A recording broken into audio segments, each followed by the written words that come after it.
entrevista de hoy tenemos a Sebastián Lora, un formador en habilidades de comunicación que enseña a emprendedores y directivos a comunicar mejor sus ideas de una manera más convincente para generar autoridad y aumentar su influencia. Sebastián tiene cursos online, tiene un canal de YouTube con más de 150.000 suscriptores y tiene muy buenos consejos que darnos para mejorar nuestra comunicación. Así que vamos a escuchar lo que tiene que contarnos Sebastián. Hola Sebastián, ¿qué tal? ¿Cómo estás hoy? Muy bien, Borja, ¿y tú? Yo estoy encantadísimo de tenerte hoy aquí para hablar conmigo, para que nos cuentes muchas cosas muy interesantes, porque como ya hemos comentado anteriormente, pues te sigo desde hace tiempo y creo que puedes aportarnos unos consejos y unas ideas muy interesantes a la hora de hablar en público y por supuesto de hablar a través de los medios de comunicación. El placer es mío, de Pues, verdad. si quieres empezamos directamente y te lanzo la primera pregunta, ¿vale? A ver, el tema principal sobre el que tú hablas siempre es sobre la comunicación eficaz para ganar influencia. ¿Nos puedes contar un poco más en qué consiste esto y cuáles son los beneficios de ganar esta influencia? Mira, la palabra influencia es la capacidad de conseguir que una persona haga algo, de cambiar su manera de pensar, de sentir o de actuar, propiamente dicho. Y si te pones a pensar, tanto a nivel social como a nivel profesional, estamos constantemente en contacto con otras personas. Y sin esas otras personas, los objetivos son muy difíciles de alcanzar, por no decir imposible. En la medida en la que somos capaces de mover a las personas a actuar de manera más eficaz, más consistente, ganamos esa influencia y por lo tanto nos acercamos de manera más eficaz a alcanzar nuestros objetivos, ya sean profesionales, ya sean sociales o personales. Y eso se logra comunicando eficazmente. Ujú. Muy bien, y tú trabajas mucho con emprendedores eh, y bueno, y con directivos a través de los cursos que impartes y a través de tu canal de YouTube, que tienes miles y miles y miles de seguidores. En términos generales, ¿cómo crees que es el nivel medio de los emprendedores a la hora de expresarse oralmente? Mira, un cliente me dijo a principios de año, bueno, esto lo publicas en 2018, pues a principios de 2017, que comunicamos como respiramos. Y esto es una frase que ha resonado muchísimo conmigo.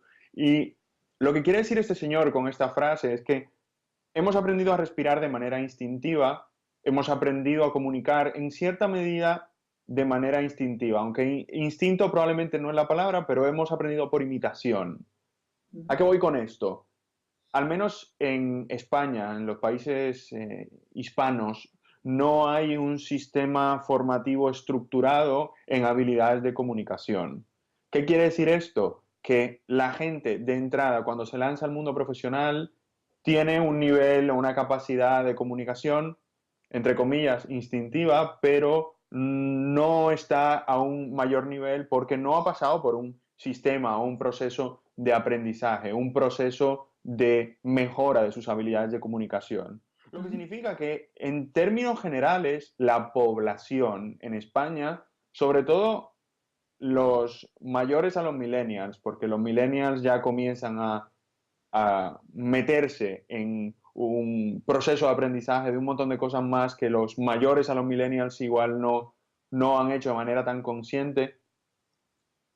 La capacidad media de habilidad de comunicación podríamos llamarle prácticamente mediocre. Ahora bien, el ser emprendedor hace que tengamos, y digo tengamos porque yo soy emprendedor también, tengamos un ADN distinto, un ADN que busca esa mejora continua, esas ganas de conseguir algo grande y que cuando vamos desarrollando nuestros proyectos nos damos cuenta de que nadie nace sabiendo y que hay muchas cosas que o tenemos que aprender en el camino o subcontratar en un momento determinado. Y la comunicación en persona no es subcontratable. Incluso la comunicación escrita, si quieres que se note tu propia voz, tampoco es del todo subcontratable. Puedes conseguir a alguien que edite la versión final, pero tiene que salir de ti. Claro, cuando tienes en cuenta que por ADN el emprendedor es alguien que quiere superarse, pues al menos esto nos da una grandísima ventaja y nos pone en una situación en la que cuando nos damos cuenta de que necesitamos mejorar las habilidades de comunicación, pues al menos damos el paso, contrario a muchas otras personas que no lo hacen, ya sea porque no entienden su necesidad o porque directamente les da miedo o pereza. Ujú. Y entonces te voy a hacer una pregunta un poco complicada, a ver cómo sales de ahí. Si es tan importante la comunicación oral y escrita y tenemos un nivel tan mediocre en general para trabajar esa comunicación, ¿por qué crees que no se trabaja más desde las escuelas, desde los institutos, desde la educación conforme nos vamos haciendo mayores? Y eso nos evitaría alejarnos de este aprendizaje tan instintivo. ¿Por qué crees que no se trabaja más? A ver, quiero matizar la palabra mediocre, porque así como la planteas tú, suena muy sensacionalista, suena prensa de corazón. Y ojo, yo me refiero a la comunicación que tiene un objetivo claro, que Ujú. busca un resultado específico. No me refiero al hablar tomándonos unas cañas, que eso en España lo hacemos fantásticamente Sí. bien. Pero cuando hay un objetivo profesional, sobre todo, de por medio, comunicamos de manera mediocre o muy mejorable porque nos cuesta alcanzar ese objetivo de manera eficaz, de manera predecible, de manera consistente. Yendo a tu pregunta, yo sin tener grandes conocimientos de por qué el sistema educativo es como es, sí que, habiendo leído a Sir Ken Robinson en su libro El Elemento y otra literatura y artículos alrededor del sistema educativo como tal, el sistema educativo que tenemos a día de hoy, sobre todo el que hemos ido heredando, Ujú. viene como consecuencia de necesidades industriales. Con el desarrollo industrial, la revolución industrial, pues se necesitaba gente que pudiera trabajar de manera eficaz en una planta de producción, donde evidentemente tenías que tener todo tu cuerpo, o sea, ser capaz de mover tus brazos para Ujú. ensamblar cosas, pero también tenías que tener nociones básicas de lenguaje para hablar de manera no estructurada, pero que se te entendiera, ese tipo de comunicación que yo asocio a la comunicación del bar, donde no buscas un objetivo muy concreto porque el empleado en una planta de producción no es quien se ocupa de la estrategia ni de comunicarla, simple y llanamente de llevarla a cabo como consecuencia de que le Sí. digan cuál es esa estrategia. Ujú. Eso, aritmética básica y algunas nociones de ciencias eran suficientes para tú trabajar en una planta de producción. Ujú. Las plantas de producción se están vaciando de humanos y llenándose de robots. Y el modelo profesional, el modelo económico ha ido cambiando de manera vertiginosa, sobre todo con el paso del milenio. Y ahora hay unas necesidades muy distintas, pero el modelo educativo no ha ido evolucionando al mismo paso que el modelo económico, el modelo profesional. A día de hoy ya no hay trabajos para toda la vida. A día de hoy se requiere de desarrollar habilidades más humanas o humanistas o soft skills, como se le llama en inglés, más que las hard skills o las Ujú. habilidades técnicas, que no le quito mérito a las habilidades técnicas, son necesarias y es importante ser bueno en lo que haces, pero como yo digo frecuentemente, a igualdad de condiciones, quien comunica mejor gana. Y es que los conocimientos técnicos están en Internet. Ya no hay una Ujú. excusa para no aprender habilidades técnicas porque el conocimiento se ha democratizado con la tecnología de la información. Ujú. Lo que es difícil desarrollar por tu propia cuenta o toma más tiempo porque requiere de mucho mayor esfuerzo es el desarrollo de las propias habilidades soft, muchas de las cuales están estrechamente relacionadas con la comunicación. Claro, si venimos de un sistema educativo que no va acorde con las necesidades actuales profesionales, pues es normal que haya una carencia en esa formación y por lo tanto partimos de la base de unas habilidades entre comillas, mediocres o muy mejorables al menos. Ujú. Y dentro de esa adquisición de habilidades, eh, ¿cómo sería? ¿Yo aprendo a comunicarme y ya me sirve para toda mi vida, para cualquier tipo de contexto? ¿O esto es también una habilidad que se va enriqueciendo, que va adquiriendo nuevos tipos de contextos, que se va transformando?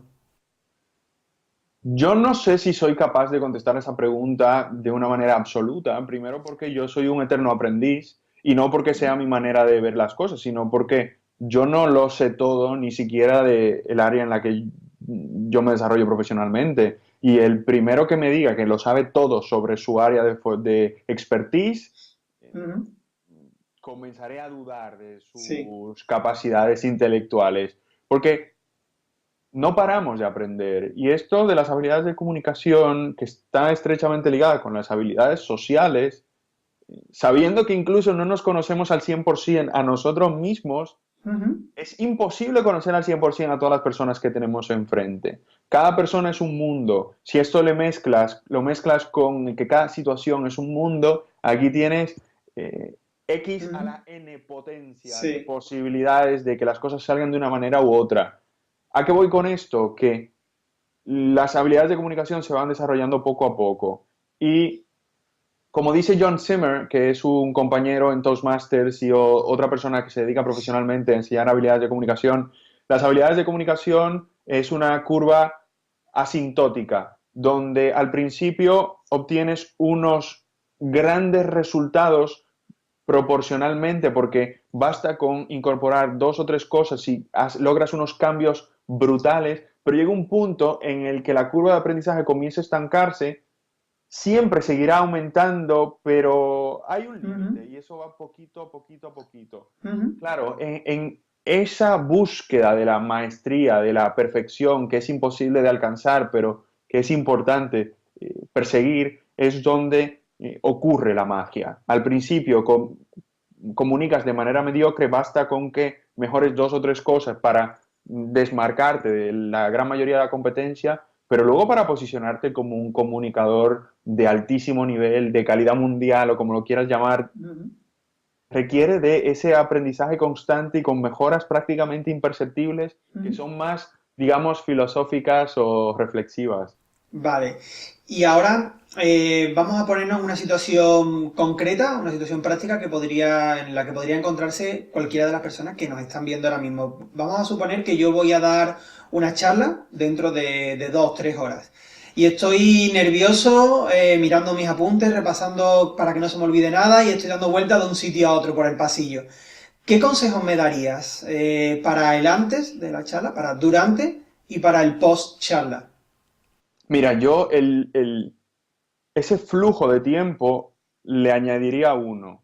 Ujú. El que tú llamas antes es el justo antes, pero hay un antes que ocurre en el momento en el que te das cuenta o te informan que tienes que hacer una presentación.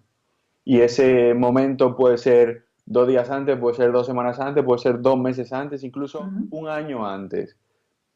Y los nervios comienzan en ese momento, inmediatamente. La mayoría de las personas no están concienciadas en el tiempo que requiere preparar una presentación, pero sí se dan cuenta de que en el momento en el que saben que tiene que hacer una presentación, comienza la sensación incómoda, ese miedo a hablar en público. Ujú. Y al final existen dos tipos de miedo. El miedo porque sé que voy a hacerlo mal y el miedo o ansiedad porque quiero que me salga bien.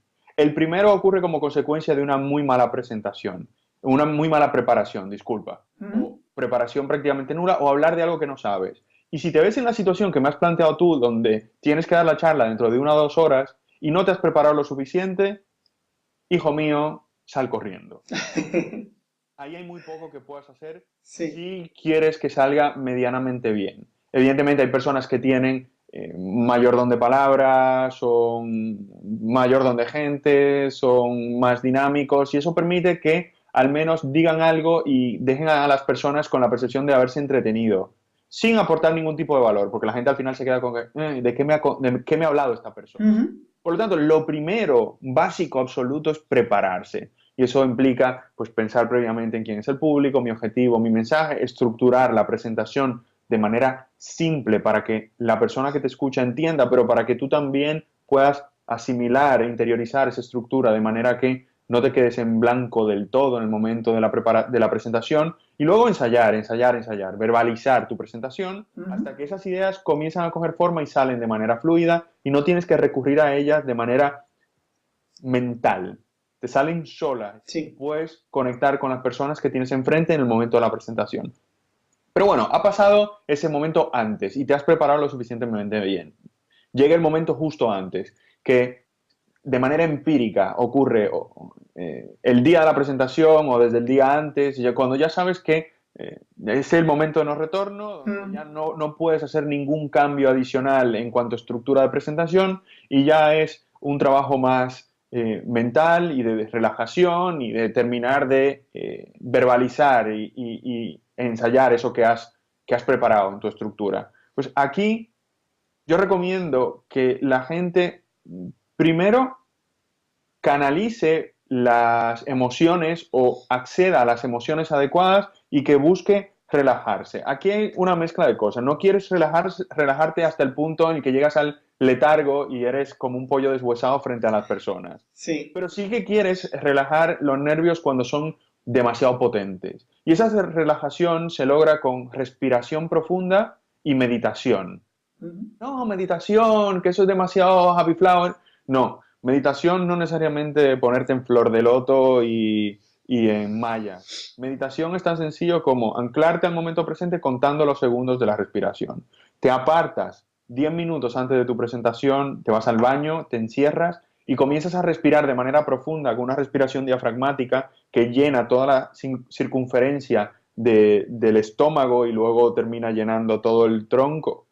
Y cuentan los segundos en los que llenas, luego mantienes y luego sacas ese aire. Y durante 5 minutos haces esto, la respiración profunda está demostrado que disipa la tensión física, pero además el contar los segundos, que es una especie de meditación, te saca de ese diálogo interno negativo, de esas imágenes mentales de los tomates en cámara lenta viniendo hacia tu cara. Sí. Y eso ayuda a que te calmes. Pero vuelvo, tampoco quieres llegar a un nivel de calma excesivo. Y por eso es importante pues, utilizar las emociones y la energía más adecuada y ayuda a hacer un poquito de ejercicio antemano, porque el ejercicio genera oxitocina, genera endorfinas y esas son hormonas que ayudan porque te ponen en un estado más positivo y te mantienen esa energía que quieres tener en ese momento porque quieres dar lo mejor de ti.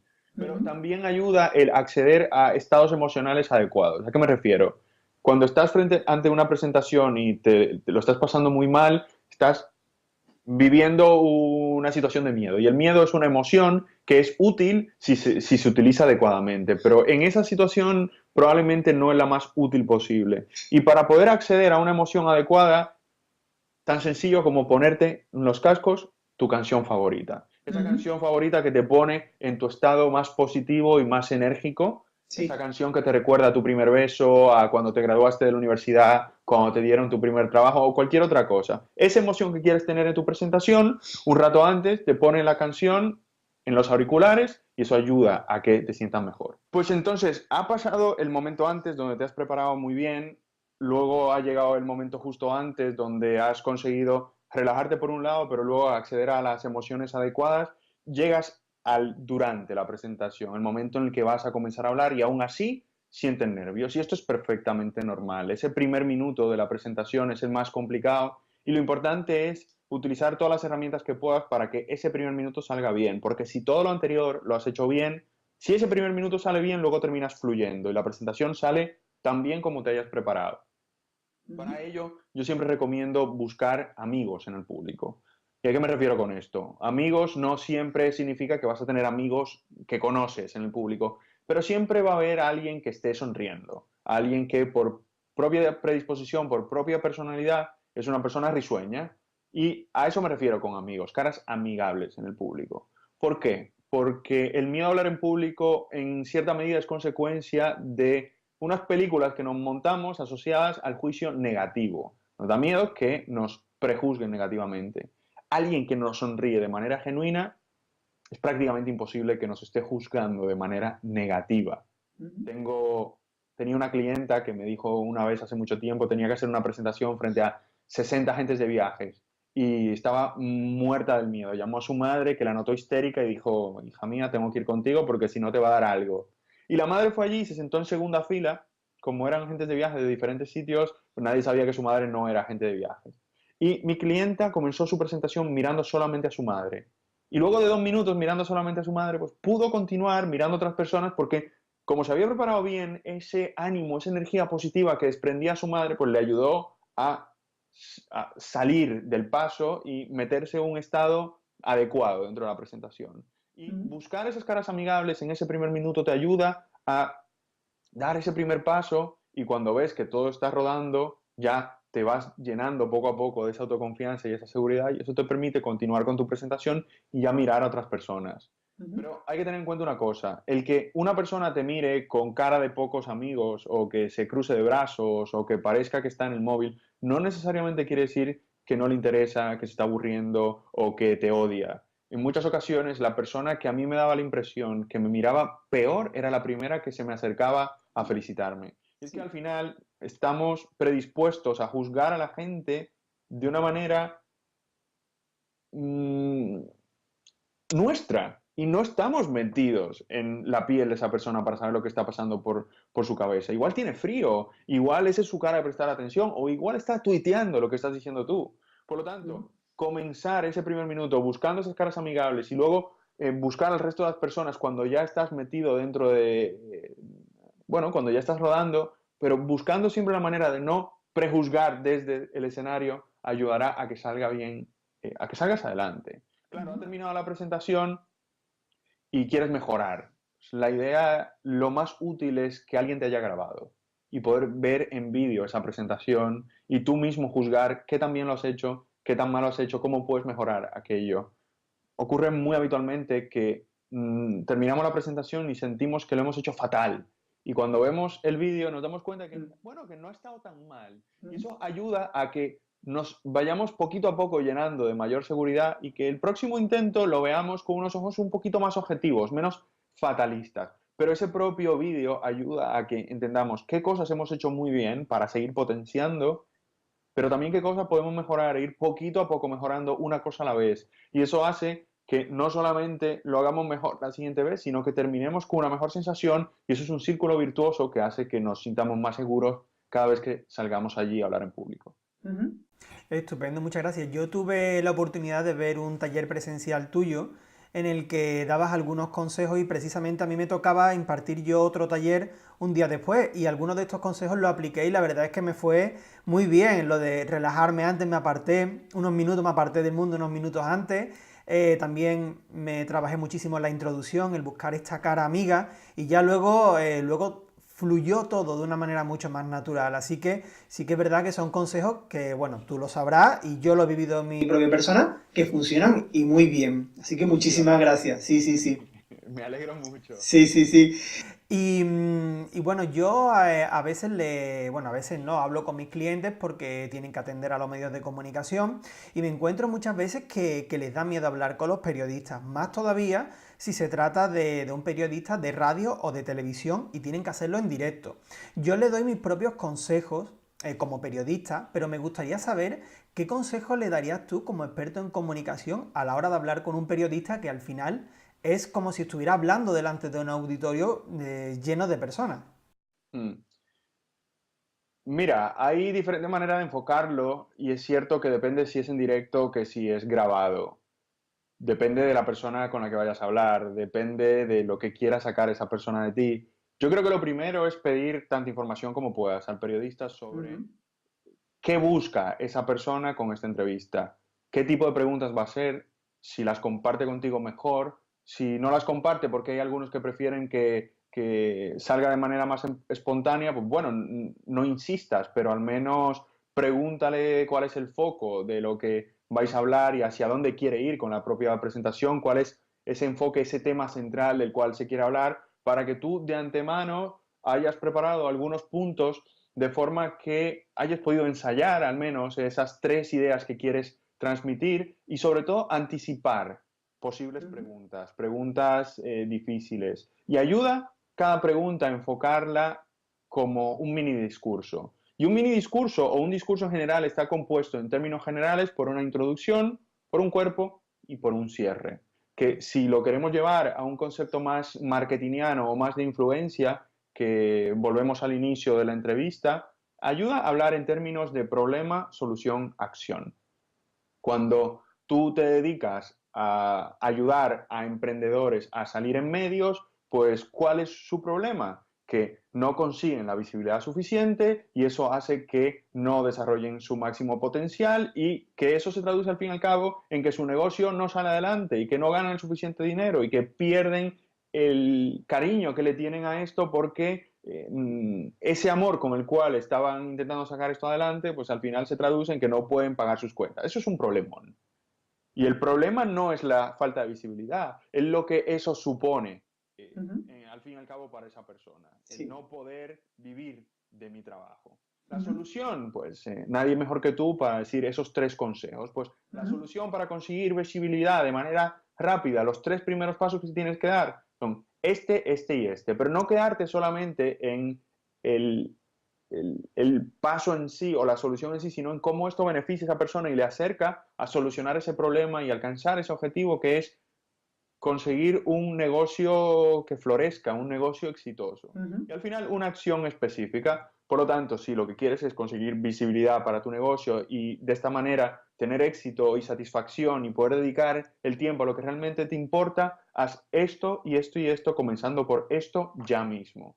Si tú cada una de las preguntas que has anticipado las enfocas como un mini discurso, da la sensación de que cuida los detalles, da la sensación de que te has preparado lo suficientemente bien y transmites ideas de manera mucho más clara y de manera más específica que consigan más fácilmente resultados.